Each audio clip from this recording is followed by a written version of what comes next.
In the winter of 1886, Cedar Hollow put an old Japanese woman out into the first hard frost, calling her too old and too foreign to earn the flour she cooked with.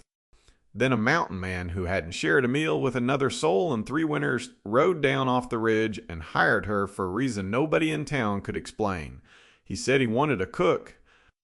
What he got was a woman whose hands could turn buckwheat and soft water into something that tasted like the home he had stopped believing he deserved. Stay until the end to see how a woman the town threw away became the only person who could reach the man no one else dared speak to. And drop a comment with your city so I can see how far this story travels. Cedar Hollow sat in a fold of land north of the creek, 3 saloons and a general store and a smithy strung along one rutted street, a kind of town that existed because someone had been too tired to go any further. The first frost had come early that November, 2 weeks before the cattlemen expected it, and the air held the smell of wood smoke and cold iron and the particular silence that settles over a place before a hard winter. Folks moved faster now, eyes down, counting supplies and days in the same breath. Nobody had time for charity, and nobody called it charity when they turned Kimiko out. She stood on the boardwalk outside Harlan's general store with everything she owned in 2 bundles at her feet. A cloth sack held a change of linen and a few coins. The other was a long wooden case, lacquered black, the corners reinforced with brass, and anyone who knew what to look for would have known it wasn't the luggage of a beggar. Her hair was jet black and pinned in a traditional Japanese knot at the back of her head, and she wore a simple kimono beneath a dust-coated trail coat that had seen better years. Her face was all sharp angles, high cheekbones, fair skin, almond-shaped dark eyes that gave nothing away. She was small-framed and thin in a way that spoke of hunger rather than delicacy, and her hands, dusted with old flour, were knotted at the knuckles, but steady as stone. Harlan stood in the doorway with his arms crossed, and behind him the merchants' wives watched with the flat attention of people, confirming a decision they'd already made. She had cooked at the boarding house for 2 weeks, plain fare, beans and cornbread and stews, and the men had eaten it without complaint. Then one of them found her rolling buckwheat dough on a board the morning she thought no one was watching, and the talk started. Foreign food, they said. Strange food from a strange woman, and an old one at that, too slow for a busy kitchen, too old to earn the flour she'd cook with. Harlan had listened to his wife and the boarding house man and the sheriff's deputy in the same evening, and by morning the decision was made. Kimiko didn't argue. She didn't beg, didn't raise her voice, didn't offer the small bow that might have read as weakness to people looking for it. She knelt, packed her tools into the lacquered case with the care of a craftsman packing tools, rather than a beggar packing scraps, and stood. The case was heavy, but she lifted it without strain, and the steadiness of her hands did more work than any speech could have. Harlan looked away first. One of the women behind him made a sound that wasn't quite a laugh, and someone inside the store laughed back, and that was the town's goodbye. The cold bit hard. It cut through the trail coat before she had walked the length of the boardwalk. She didn't know where she was going, only that she couldn't stay here, and that the road south toward the next settlement was 2 days in good weather and 4 in what was coming. She set the lacquered case down to rest her arms and looked up the valley toward the ridge where the timber thickened and the snow already sat on the peaks. Folks said there was a man up there, a mountain man named Garth, who kept to himself on a half-built homestead and hadn't come to town in 3 winters. They said the cold had taken his wife and boy years back, and that the loneliness had turned him half wild, and they said it the way people say a warning when what they really mean is a verdict. Kimiko looked at the ridge a long time. Then she picked up her case and walked the other way, toward the creek road in the failing light, because going up a mountain to the door of a strange wild man wasn't a plan any sane woman would choose on the first hard frost of the year. Garth came down off the ridge. The next morning he drove a buckboard pulled by a draft horse, the bed loaded with empty barrels and salt sacks. The buckboard was the working vehicle of the territory, the pickup truck of its day, built to haul feed and timber and not much else. Garth was a big man, weathered to the color of the timber he worked in, with a beard gone gray at the edges, and hands that looked like they'd been carved out of the same wood as the buckboard's frame. He didn't like towns, and towns didn't like him, and the only reason he was here was that the creek had turned to ice and the pantry had thinned past what another week alone could justify. He bought his supplies in silence. Salt and flour and dried beans went on the counter, while Harlan watched and said little. The other men in the store gave him room without being asked, because there was something about Garth that made people step back, the way they step back from a horse that's known to bite. Garth paid in coin, counted it out twice, and was halfway to the door when he stopped and turned back. What, he asked flat, was whether anyone in town knew of a cook willing to come up on the ridge and keep house for a man who couldn't keep house for himself. He didn't explain why he wanted one, now, after 3 winters alone, and didn't dress the question up as anything other than what it was. The men in the store looked at each other. Then one of them laughed, the short bark of a man who's been handed a joke. He pointed out the window toward the boarding house porch, where Kimiko had spent the night, wrapped in her trail coat, her lacquered case, on the bench beside her. "Hire the old Japanese woman," he said, "the one nobody wants." And the room laughed with him, because the idea of the half-wild mountain man taking in the town's throwaway cook was a good joke on a slow morning. They expected Garth to sneer and walk away, and a few of them were already turning back to their coffee. Garth didn't sneer. He looked out the window at the small figure on the porch, and what he saw, the narrator can't say for certain, only that he looked longer than a man looks when he's about to refuse. Then he walked out, crossed the street, and stopped in front of her. His eyes went to her hands first, then the lacquered case. Then the way she sat straight on the bench with her coat pulled close and her eyes on him without fear. He offered wages, room, and board, and one condition. She didn't ask him questions about things he wouldn't talk about, and he didn't ask her to be anything other than what she was. Kimiko looked at him the way she had looked at the ridge the day before, measuring something the rest of the town couldn't see, and then she gave him one careful sentence in accented English. She said she would come, and she would cook, and she wouldn't ask. The ride up the ridge took most of the day. Neither of them said more than a dozen words the whole way. The buckboard grinding up the switchbacks with the draft horse leaning into the traces. The land grew colder and lonelier as they climbed, the timber closing in until the sky was just a strip of gray between the treetops, and the creek sounds fell away until the only noise was the creak of the buckboard and the horses breathing.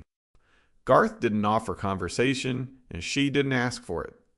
And the silence between them wasn't the comfortable kind, only the kind two people agree to, because the alternative is worse. A kerosene lantern hung from a hook on the buckboard's side, unlit, its wick trimmed for the amber flicker it would throw when the dark came down. The cabin sat in a cleared bench of land below the timberline. The logs were rough-hewn, chinked with mud and moss, with a stone fireplace at one end, and a porch roof that sagged in the middle, where a snow load had won an argument 2 winters back. It was shelter, plainly, and sturdy enough. But it wasn't a home, and the difference showed in the small things, the way the table had one chair and no second setting.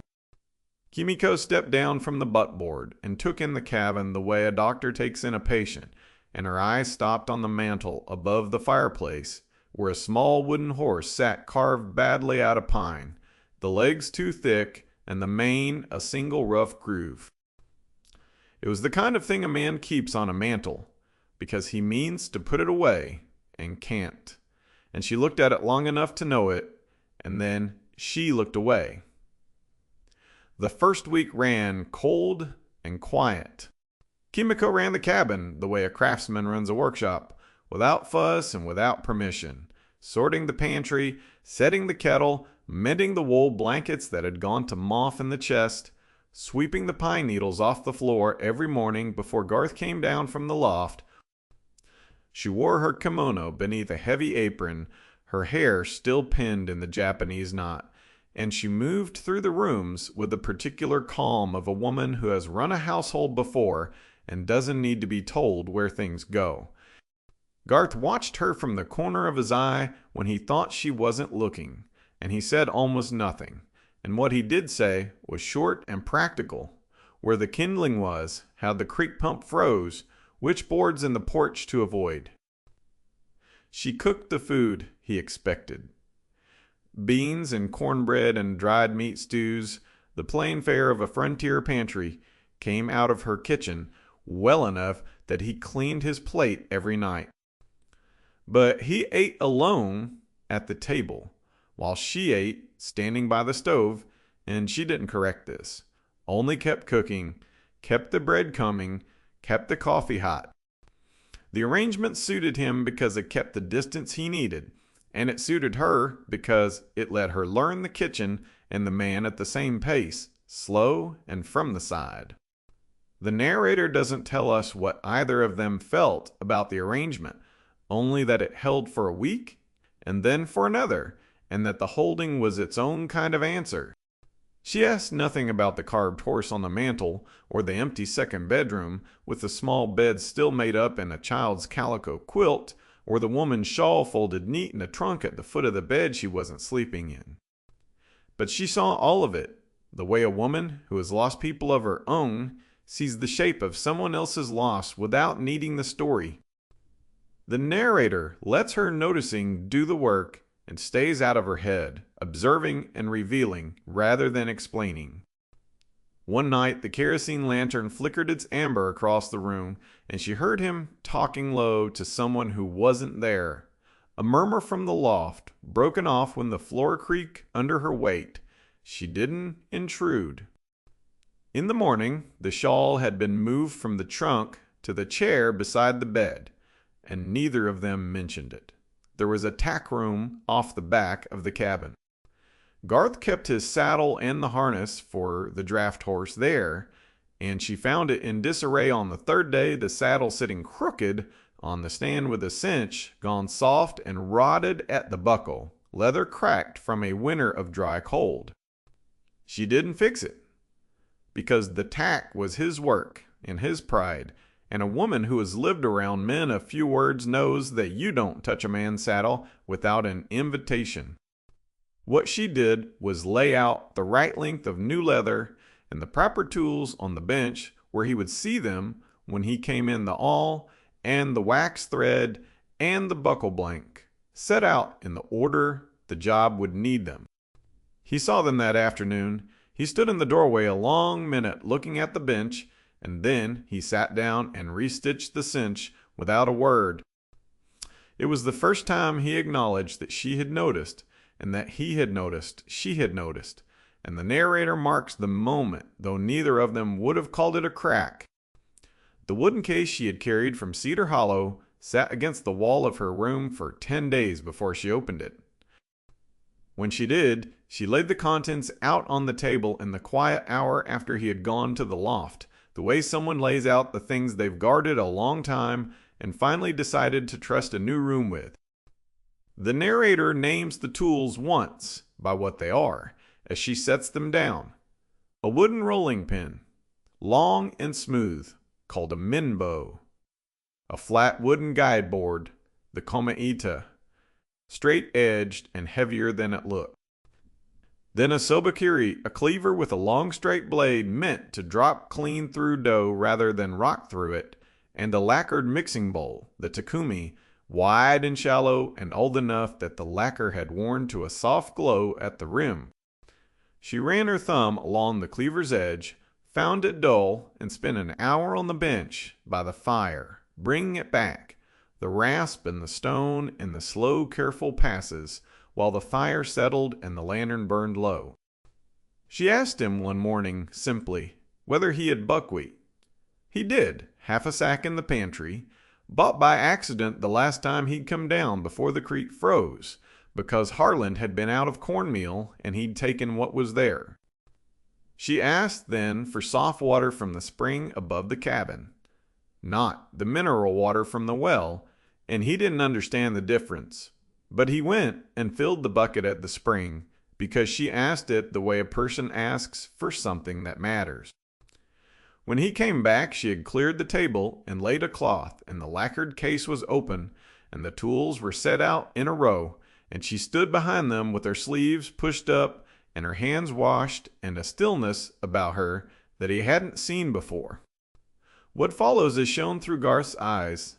The voice of this story lets a cowboy's face do the explaining instead of a narrator's lecture on Japanese custom, so the whole scene runs through him, standing in the doorway. He watched her lift a measure of buckwheat flour into the lacquered takumi bowl, pale and stone-milled, and smelling of something grassy and sweet that didn't belong in a frontier pantry. He watched her add the soft water a little at a time while her fingertips worked through the flour, fast turning in the bowl with a rhythm that looked like something between prayer and hurry, the dust turning to small pea-sized crumbs under her hands. The stage is named once, as she works it, mizumawashi, the careful hydration that has to happen fast or the dough will fracture later, and then the narrator steps back and lets the motion carry it. She gathered the crumbs into a single ball. Then she began to knead, folding the dough toward the center again and again in a pattern that opened into a flower as it turned, the chrysanthemum fold, the kikuneri, until the surface of the dough took on a glossy satin sheen that said the moisture had reached the deepest green. Then she reached for the minbo, the wooden rolling pin, and the komaita, the guide board, and she rolled the dough out on the board in long even passes, turning it, rolling it until it lay a thin and even sheet across the table, thin enough that the firelight came through it. She folded the sheet into neat layers, set the komaita on top as a weight and a guide, and lifted the sobakuri, the heavy straight cleaver, and let it drop.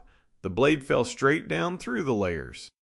No rocking, no dragging, just the weight of the steel doing the cutting, and after each cut, she tilted the guide board a fraction to the left to set the width of the next noodle. The same small motion every time, so that the 100th strand came out the same as the first. The noodles landed on the board in neat, square-edged bunches, and the narrator notes once that the square edges are the mark of a hand-cut noodle, the thing that holds the sauce, the thing a factory extruder can't do. Garth had expected an old woman who couldn't earn her keep. What he watched from the doorway was a master at work, and the watching rearranged something in him that he didn't have a word for. He hadn't expected that. She boiled the noodles in the spring water, rinsed them cold, and laid them in the lacquered bowl, with a dipping sauce she had built from what the pantry allowed. A suyu of broth and a little soy, and the last of a dried fish she had brought in her cloth sack. She carried the bowl to the table and set it in front of him and stepped back the way someone steps back from an offering. The narrator doesn't tell us it was good, only what his hands did, the way his fingers closed around the bowl, and what his jaw did when he ate, and what his eyes did, which was to close for a second longer than a blink. She said one line, quiet. It was the careful English she used when she meant every word. She told him to eat it while it was still firm, and then she turned back to the stove. For the first time since she had come up the ridge, he ate at the table, while she sat across from him, and neither of them called it anything, and the narrator doesn't call it anything either, only records that the distance between the stove and the table had been crossed, and that neither of them moved back. It wasn't gratitude, not yet, not trust, only a crack, but a crack is where the light gets in, and the firelight that night came in a long way. The storm came in 3 days early. It was worse than the old-timers had predicted, and by the second week of November, the world above the timberline was white and still and wrong. Wind came off the peaks in long sheets that screamed through the eaves and bent the porch roof lower, and the temperature dropped fast, faster than the cabin could hold, until the kettle froze by the stove overnight, and the spring stopped running, and the creek turned solid enough to walk a horse across. The buckboard couldn't make it down the switchbacks. The snow had buried the road to a depth that would have taken a crew to cut, and Cedar Hollow might as well have been on the moon. They were cut off, and they both knew it, and neither of them said it out loud, because saying it wouldn't have changed the snow. The pantry was adequate, but not generous. It held a half sack of buckwheat, the beans, the salt pork, enough if they were careful, and not enough if the winter ran long. Kimiko began to measure the flour the way a woman measures medicine, and she started a sourdough crock behind the stove so there would be bread when the commercial yeast ran out. Garth split wood until his hands bled, and then split more, because wood was the only thing between them and the cold that the territory had already shown could kill a man, and the fire in the stone fireplace had to be kept around the clock. The cabin became a small, warm island in a white and silent country, and for a while that was enough. The near disaster came on the 11th day. Garth went out at first light to check the stock in the lean-to and the roof of the tack room, which had been bowing under the snow load for a week, and he didn't come back when he should have. Kimiko had been told, in the short flat way he gave orders not to worry about him when he was out, and she had nodded and done as she was told because the order suited her. But the light shifted from gray to white, and he hadn't come back. And the kettle had boiled and cooled and boiled again. And a woman who has lived long enough to know the difference between caution and foolishness knows which one kills you in a storm. She wrapped herself in the trail coat and the wool shawl and went out into the wind, calling nothing, just walking the path to the lean-to with her head down and her hands closed in her sleeves. She found him half buried in a drift. The fallen rafter of the tackroom roof lay across his lower leg, his breathing shallow, and his face the color of the snow around him. She didn't scream, and she didn't run for help, because there was no help to run for, and a small old woman doesn't lift a rafter off a big man by strength. What she did was work the rafter off him with a lever, bracing a length of board under one end and pressing down on the other until the weight shifted enough to drag his leg clear. Then she got him onto the buckboard's bed, which sat under the lean-to, and used the draft horse to pull the buckboard the short distance to the cabin porch. Getting him inside was a matter of stubbornness and the angle of the door and the last of her strength, and she did it, and the narrator records that she did it without anyone watching, which is the kind of doing that matters most. He woke by the fire an hour later, feverish, the old wound in his lower leg reopened by the rafter and already going the wrong color, and the first thing he did was try to send her away from him, rough and ashamed, telling her to leave him on the floor and not look at him like that. She didn't leave. She built the fire higher, boiled water, and went to the lacquered case she hadn't yet opened in front of him. And the narrator stops here at the edge of the next morning, because what was in the second case is its own part of the story. The second case was smaller lacquered, the same black. She set it on the table and opened it the way she had opened the Soba case, with the care of someone laying out things that matter. Inside were needles so fine they caught no light, a set of them, slender as grass and fixed in a silk-lined tray, and beside the tray a small mortar and pestle and a row of paper packets of dried herbs and a folded square of silk that she spread on the table as a clean field for the work. The practice is named once by what it is, as she lifts the first needle.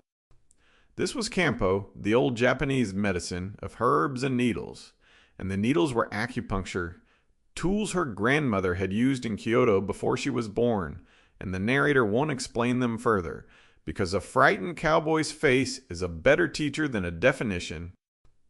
She cleaned the wound first with a cloth boiled in the spring water and a wash of herbs she steeped in the mortar, a sharp green smell that filled the cabin, and only when the leg was clean did she set the needles. She placed them along the line of the old scar and into the flesh, above and below it, her hands calm and quick, the calm of someone who has done this 100 times and doesn't need to think about where the points are. Garth watched the needles go in. His face changed, not from pain, but from the strange quiet that ran up his leg after the first one, a quieting of the pain that his own grit and whiskey had never managed. The narrator doesn't tell us what the needles were doing, only what his face did, which was to go slack with a relief he didn't have a word for, and then to close up again, because a man like Garth doesn't show relief easily, even when it's given to him freely. She brewed a bitter campo decoction from 3 of the paper packets. It was a dark tea that smelled of earth and root and something almost metallic, and she made him drink it down to the dregs while it was still hot, and he drank it because he was too feverish to argue, and because she handed it to him with the same steady hand she used for everything. Then she made him rest. She kept the fire up, and she kept the wound clean, and she made soba. She made it because it was the only food he could keep down, the warm broth and the soft noodles easier on a feverish stomach than beans or bread. And the narrator marks that the soba became medicine as much as meal that week. The skill she had been hired for turning out to be the same skill that kept him alive. The square-edged strands went into the hot broth, and she carried the bowl to his bed and fed him in small spoonfuls when he couldn't lift his own hand. And the feeding wasn't tenderness, only competence, but competence repeated for 3 days becomes its own kind of tenderness, whether the person performing it calls it that or not. The fever broke on the 4th morning. He woke clear, the legs still attached. The angry red faded back to a healthier pink around the old scar, and he sat up on the edge of the bed and looked across the cabin at her where she stood by the stove, her sleeves still pushed up, her hands dusted with flour, the kettle just coming to a boil. His eyes held her for a long moment. For the first time since she had come up the ridge, he didn't look away. The narrator says only what his face did, which was to lose the set of it, the wall he carried in his jaw and his shoulders, for the space of a few breaths, before he put it back. He said her name, not the woman, not cook, not the nothing he had been calling her for 3 weeks, but Kimiko. 2 syllables, careful, the way a man says a word, and he's afraid of breaking it. She heard it and didn't turn around and didn't need to, because she had heard the way he said it, and the way he said it was the first real thing he had given her. A brief thaw came in the last week of November. The Chinook wind that the territory was known for, warm and dry for 3 days, dropped the snow on the road enough that a horse could pick a way down the switchbacks. Kimiko warned Garth quietly that a thaw that lets the road open also lets the road open both ways, and he understood what she meant and didn't argue. On the second morning of the thaw, 3 riders came up the ridge, Harlan and 2 of the men from the general store, on horseback rather than in a buckboard because they were not hauling anything, and a horse is faster up a switchback than a loaded wagon. Their stated reason, when they reined in at the cabin porch, was that they had heard Garth was keeping a foreign woman up there alone, and they wanted to check on him, and they said it with the particular concern that people use when concern isn't the real reason. The real reason was simpler and uglier. The town had thrown Kimiko away as useless. Now, the story coming back down the ridge, and the few words a man lets slip when he comes down for salt, was that the old woman had saved the mountain man's leg, and was keeping his house and cooking his food, and that the mountain man, who the town had been afraid of for 3 winters, was for the first time debt-free and self-sufficient and not afraid of anything. A useful old Japanese woman making the half-wild man whole was bad for the town's story about her, and the kind of men who need other people to stay in the place they put them don't like being made wrong. Garth met them at the gate, on his feet, the leg stiff but usable, and he let them say their piece without interrupting.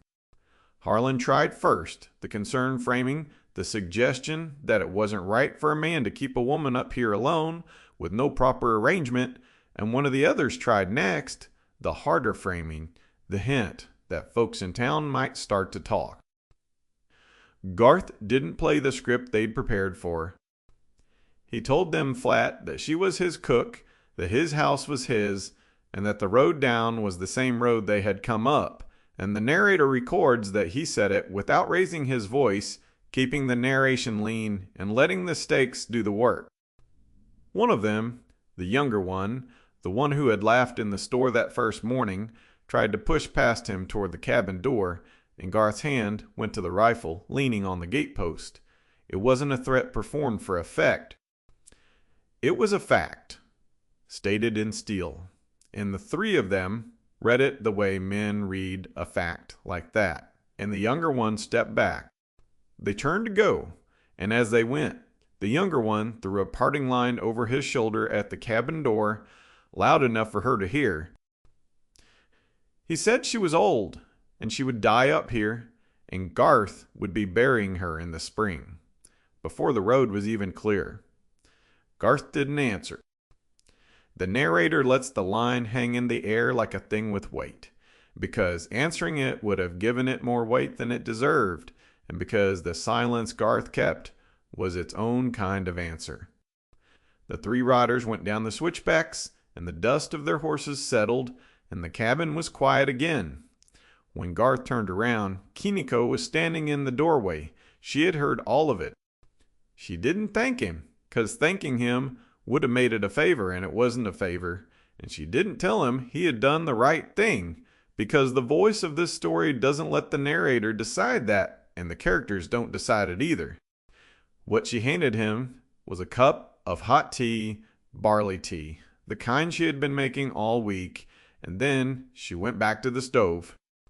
The narrator marks it the way the channel marks such moments, not love, not even trust yet, but a recognition, 2 people who had both learned what it meant to stand alone, against forces stronger than themselves, standing on the same side of a gate for the first time. The reader can decide for herself whether a man is right to put his hand on a rifle over a woman who isn't his kin and not his wife, and nothing to him on paper. And the script doesn't answer, because the question is better than any answer would be. But it wasn't a fight that would break the wall he had spent 3 winters building. It was a bowl the very next night, and neither saw it coming. The storm comes back that night, lighter, a steady snow that falls straight down without wind, and the cabin closes in around them, warm and amber. Kimiko makes soba again. She has made it many times by now, but the narrator shows it shorter this time, because the viewer already knows the stages and a climax doesn't wait for explanation. Her fingertips work the water into the flour, the dust turning to crumbs, the mizumawashi. Under her hands, the chrysanthemum fold opens, the kikunari in the dough takes its satin sheen. The menbo rolls the sheet thin, the komaida holds it flat, the soba kiri drops clean through the folds, and the square-edged strands land on the board in neat bunches, the 100th the same as the first. She makes it differently tonight. The noodles go into a hot broth instead of a cold dipping sauce the way you make soba for someone who needs warming rather than feeding, and the steam comes up off the bowl in a slow column the lantern light catches. She carries the bowl to the table and sets it in front of him and steps back, the same small step back as the first time, and the narrator doesn't tell us it's the same gesture because the viewer can see that already. He eats, and the narrator shows what his hands do, the way they close around the warm bowl and what his jaw does. And then, without warning, his shoulders change. The sound he makes isn't crying and isn't laughter and isn't words. It's the sound a man makes when a wall he didn't know he had built gives way all at once, a single low sound that breaks in the middle and goes on longer than he wants it to. The narrator doesn't say it was beautiful or that it was earned, only that it happened, and that the fire popped in the same instant, and that the lantern flickered amber across the table. He puts the spoon down.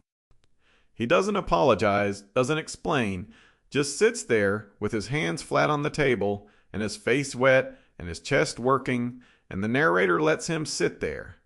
Because a man who hasn't let himself be seen in 3 winters needs a minute when the seeing finally happens. The trigger is one physical detail, not a speech. The hot soba smells the way the kitchen smelled the morning his wife made the last meal before she and the boy took the fever, a smell of warm grain and broth and wood smoke that he hadn't let himself remember in 3 winters because remembering it would have ended him. Kimiko's soba is in that meal. It isn't even the same grain. Buckwheat isn't wheat, and the woman who made it isn't the woman he lost. But that warmth is the same warmth, the warmth of a bowl set in front of a man by a woman who intends for him to eat it, and the warmth is what broke him, because the warmth was the thing he had decided he didn't deserve, and the living without it had nearly killed him. Kimiko doesn't comfort him the way the town would, with hands on his shoulders and words about how it would be all right. She doesn't touch him, doesn't tell him it's all right, because it isn't all right, and she isn't the kind of woman who lies to a man about a thing like that. She sits across from him and she eats her own bowl slowly, and she lets him be a man who is finally allowed to grieve in a room that isn't empty. That's the kindness, the whole of it, not the food, not the medicine, but the room that isn't empty. And the narrator marks it once. The fire pops. The lantern flickers amber. Neither of them speaks for a long time, and for the first time in 3 winters, the cabin isn't quiet, it's a stillness. Those are different things, and the difference is the whole of what she did for him, and the narrator trusts the viewer to feel the difference without it being explained. Spring comes slow that year, and Kimiko is still on the ridge, planting buckwheat beside the cabin because she intends to stay. Drop a comment with your city so I can see how far this story travels across the world, and hit that like button if it moved you.